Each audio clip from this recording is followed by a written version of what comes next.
Hi guys 96 movie Vijay Sethupathi ఇంకా త్రిష చేశారు తమిళ్లో. దాన్ని తెలుగులో రీమేక్ చేశారు. ఆ సినిమా పేరేంటో కామెంట్ చేసేయండి. సత్యం సుందరం మూవీ చూసేసాను భయ్య. మొన్న పవన్ కళ్యాణ్ ఇంకా కార్తీ మధ్యలో లడ్డూ కాంట్రవర్సీ వల్ల తెలియని వాళ్ళకు కూడా తెలిసింది భయ్య ఈ సినిమా గురించి.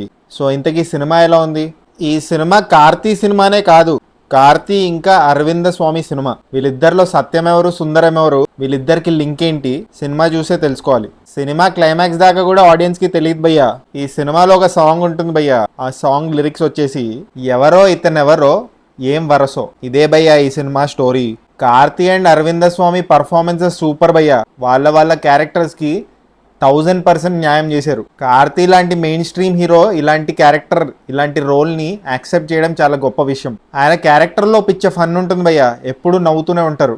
On the other side Aravind Swamy చాలా సటిల్ గా, చాలా ఎమోషనల్ క్యాండిడేట్, ఇంట్రోవర్ట్ కూడా. ఈ మూవీ ఒరిజినల్లీ తంజావూరులో సెటప్ అయి ఉంటుంది భయ్యా. తంజావూరు అంటే ఒక temple town in Chennai. So temples చాలా కనిపిస్తాయి మనకి సినిమాలో. కానీ తెలుగు నేటివిటీకి తగ్గట్టు విజయవాడ, మంగళగిరి, గుంటూరు అని మార్చారు.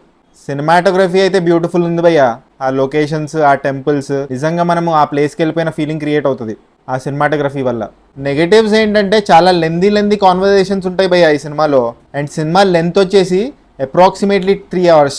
చాలా రియలిస్టిక్ గా తీద్దామని ఫిక్స్ అయినట్టున్నారు భయ్యా డైరెక్టర్.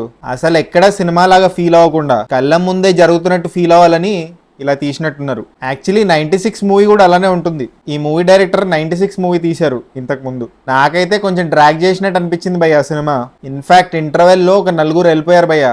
ఏంటి ఇంకా చూస్తావా ఈ సినిమా అని చెప్పి. బట్ నన్ను లాస్ట్ దాకా కూర్చోబెట్టింది ఏంటంటే కార్తీ అండ్ అరవింద స్వామి ఎలా కనెక్టెడ్, ఏంటి గుర్తుపట్టలేదు బాబా, వాళ్ళిద్దరి మధ్యలో రిలేషన్షిప్ ఏంటి, ఈ సినిమా లాస్ట్ దాకా చూస్తేనే మనకు తెలుస్తుంది. సో ఆ పాయింట్ ఒకటి నన్ను కూర్చోబెట్టింది. ఎవరో కనుక్కోండి చూద్దాం. 96 మూవీ సాంగ్స్ ఎక్స్ట్రాడినరీ ఉంటాయి భయ్యా. అన్ఫార్చునేట్లీ ఈ సినిమాలో సాంగ్స్ అంతా గ్రేట్గా ఉండవు. బట్ సినిమా చూసిన తర్వాత నాకు ఒక సాంగ్ బాగా నచ్చింది. ఈ సాంగ్స్ అంతా గ్రేట్గా లేకపోవడం కూడా కొంచెం నెగిటివ్ అనిపించింది. ఈ సినిమా అందరి కోసం కాదు భయ్యా. ఇది రెగ్యులర్ కమర్షియల్ సినిమా కాదు. 6 పాటలు, సారీ ఇప్పుడు 3-4 పాటలు, 2-3 ఫైట్లు అలా ఉండవు ఈ సినిమాలో. రియలిజంని ఎంజాయ్ చేసేవాళ్ళు, లైఫ్ని రిఫ్లెక్ట్ చేసే మూవీస్ని ఎంజాయ్ చేసేవాళ్ళు, friendship, slice of life, nostalgia, clean pure hearted ఫిల్మ్స్ని ఎంజాయ్ చేసేవాళ్ళు ఈ సినిమా చూసేయచ్చు. నాకైతే ఆ వరల్డ్లోకి తీసుకెళ్లిపోయారు భయ్యా డైరెక్టర్. కొన్ని మూమెంట్స్ చాలా బ్యూటిఫుల్గా అనిపించాయి నాకు. ఒక కొత్త రకమైన ఎక్స్పీరియన్స్ ఇచ్చారు. నన్నే మాట్లాడించగరా, సన్ రైజ్ ఎంజాయ్ చేస్తున్నాను. చాలా చిన్న స్టోరీ లైన్. ఈ స్టోరీ లైన్ తో సినిమా కూడా తీయొచ్చా అని చెప్పి అనిపిస్తుంది. But majority of beautiful films చిన్న స్టోరీ లైన్ ఉంటుంది. అందుకే ఈ సినిమాకి నేను ఇచ్చే రేటింగ్ 3 tomatoes భయ్యా. ఓ కొత్త రకమైన ఎక్స్పీరియన్స్ ఇచ్చినందుకు. స్లో ఉంటుంది, లెందీగా ఉంటుంది. మీరు చూసి మీకు ఎలా అనిపించిందో మీరే డిసైడ్ అవ్వండి. ఒకవేళ మీరు ఈ సినిమా చూసింటే మీరు ఎన్ని టమాటోస్ ఇస్తారో కామెంట్ చేయండి. ఇంగ్లీష్ లో డ్యూ డేట్ అని ఒక సినిమా ఉంటుంది భయ్యా. 2010లో రిలీజ్ అయింది ఆ మూవీ. రాబర్ట్ డౌనీ జూనియర్, అదే మన ఐరన్ మ్యాన్, ఆయన హీరో. ఆయనతో పాటు ఇంకో యాక్టర్ ఉంటాడు, హ్యాంగ్ ఓవర్ సినిమాలో ఉంటాడు. వీళ్ళిద్దరి మీద movie. Robert Downey junior wife conceive చేయబోతుంది కొన్ని రోజుల్లో. ఆమె ప్రెగ్నెంట్ ఉంటుంది.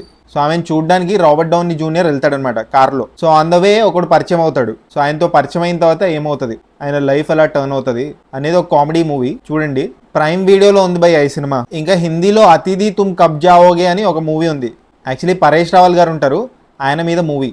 సో ఆ సినిమా కూడా చూడండి. ఈ వారం ఈ 2 సినిమాల రికమెండేషన్స్, డ్యూ డేట్ అండ్ అతిథి తుమ్ కబ్ జావోగే. సబ్స్క్రైబ్ చేసుకోవచ్చు కదా. పుచ్చుక్ పుచ్చుక్.